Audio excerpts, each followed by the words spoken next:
দৈব এবং ভৌত উভয় প্রকার নিয়ম কানুন মেনে চলার উপরই সাফল্য নির্ভর করে।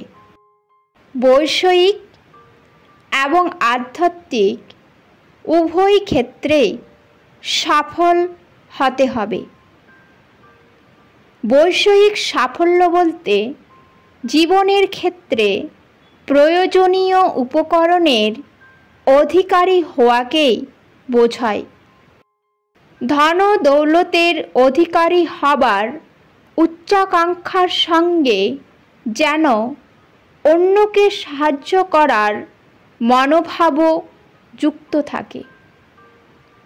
নিজের স্বজাতি স্বদেশ বা জগতের যে কোনোভাবে মঙ্গল সাধন করে যত খুশি অর্থ সঞ্চয় করতে চান তা করতে পারেন, তবে তাদের স্বার্থের পরিপন্থী কাজ করে আর্থিক দিক থেকে লাভবান হবার জন্যে কখনো চেষ্টা করবেন না। বৈষয়িক সাফল্য লাভ করা এবং মন থেকে ব্যর্থতার চিন্তা বিতাড়িত করার জন্যে অনেকগুলি অবচেতন, চেতন ও অতিমানস চেতনার নিয়ম রয়েছে।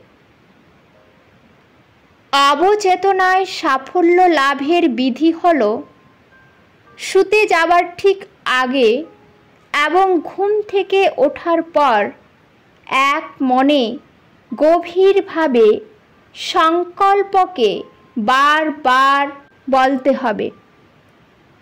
কোনো রকম সন্দেহ করবেন না। যখন কোনো সৎ লক্ষ্যে পৌঁছতে চাইবেন তখন মন থেকে ব্যর্থতার যাবতীয় চিন্তাকে দূর করে দেবেন। মনে রাখবেন, আপনি ঈশ্বরের সন্তান, তাই ঈশ্বরের যা কিছু আছে তার সবেতেই আপনারও অধিকার আছে। ওই নিয়মের প্রতি অবিশ্বাস ও অজ্ঞতায় মানুষকে তার চিরন্তন উত্তরাধিকারীর থেকে বঞ্চিত করে রেখেছে।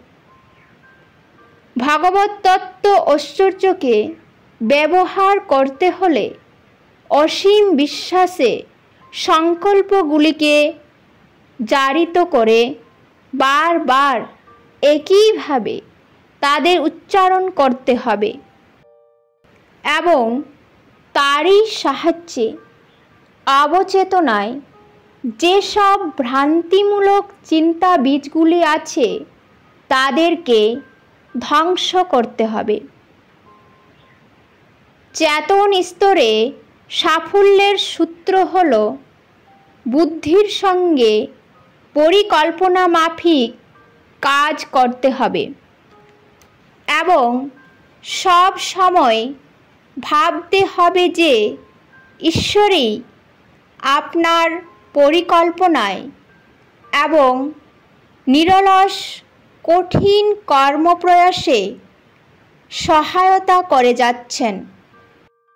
আর অতিমানস স্তরে সাফল্যের সূত্র হল ঈশ্বর যে সর্বশক্তির আধার তা মানুষকে বুঝতে হবে এবং মানুষকে প্রার্থনাও করতে হবে।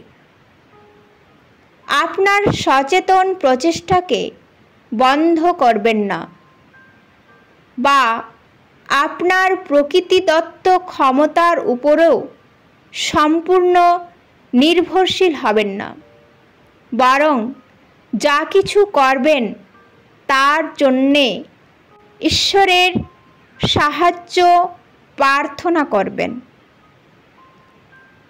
অবচেতন, চেতন ও অতিমানস চেতনার প্রক্রিয়াগুলি যখন একত্রিত হবে তখন সাফল্য অবধারিতভাবেই আসবে।